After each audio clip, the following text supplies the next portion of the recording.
Hi friends, Sarika recipe मराठीमध्ये तुमचं खूप खूप स्वागत आहे। आज आपण मस्त अशी झणझणीत आणि चविष्ट बटाट्याची सुकी भाजी कशी करायची ते पाहणार आहे। ही आपण भाजी झटपट बनवलेली आहे। कमी वेळात कमी साहित्यात तेवढीच चविष्ट भाजी आपली तयार झालेली आहे। तुम्हाला बघून कळत असेल किती मस्त अशी बटाट्याची सुकी भाजी तयार झालेली आहे। एकदम चविष्ट अशी बनते, झटपट बनते। तुम्ही नक्की या पद्धतीने करून बघा।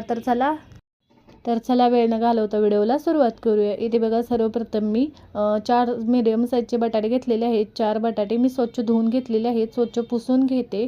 आता हे मी कट करून घेणार आहे या पद्धतीने। इथे बघू शकता बटाटा मी साल काढलेली नाही, तुम्हाला हवं तर तुम्ही साल काढून घेऊ शकता। मी स्वच्छ धुवून पुसून घेतलेले आहेत। आता या पद्धतीने मी कट करून घेते।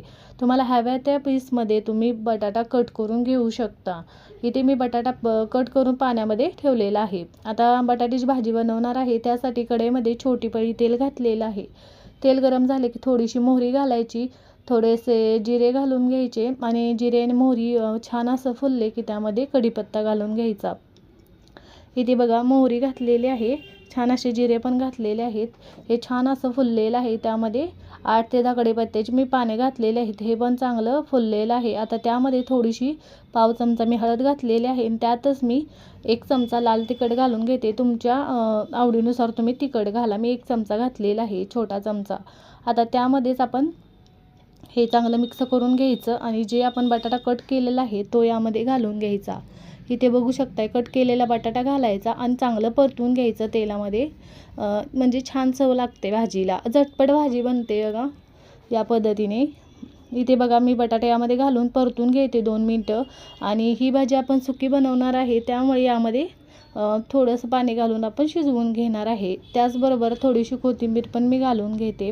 इथे बघू शकता, बटाटा मी परतून घेतल्यानंतर यामध्ये थोडीशी कोथिंबीर घातलेली आहे। नंतर यासोबत आपल्याला 1 मिनटं परतून घ्यायचं। इथे बघा, छान असं मी हे परतून घेतलेलं आहे। थोडंसंच पाणी घालते, कारण भाजी आपण सुकी बनवणार आहे, शिजण्यापुरतंच आपल्याला पाणी घालायचं आहे। पाणी घालून मिक्स करून घ्यायचं आणि यामध्ये चवीनुसार आपण मीठ घालून घ्यायचं आहे।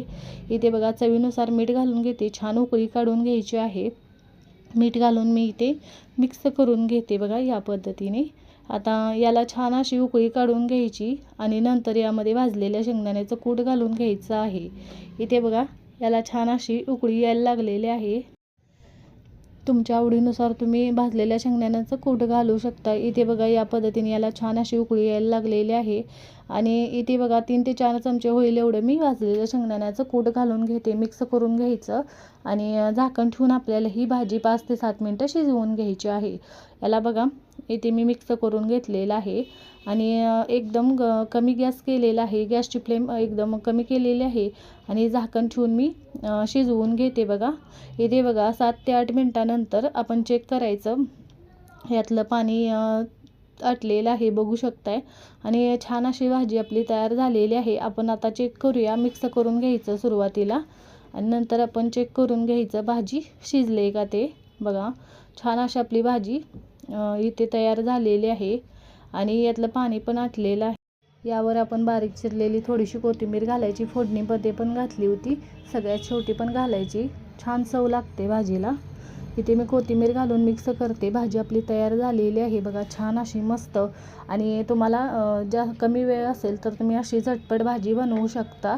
कमी वेळात तेवढीच चविष्ट भाजी बनते, नक्की करून बघा, एकदम छान होते। मी गॅस बंद करते आणि इथे बघा सर्व करते बघा, झणझणीत चविष्ट अशी कमी वेळात कमी साहित्यात एकदम मस्त भाजी तयार झालेली आहे। करून बघा आणि कमेंटमध्ये जरूर सांगा तुम्हाला आजचा व्हिडिओ कसा वाटला। व्हिडिओ आवडला असेल तर व्हिडिओला लाईक करा, शेअर करा। चॅनलवर नवीन असाल तर चॅनलला सबस्क्राईब करा, बेल आयकॉनला क्लिक करा। या पद्धतीने झटपट बनणारी बटाट्याची सुकी भाजी नक्की करून बघा। व्हिडिओ पाहिल्याबद्दल धन्यवाद।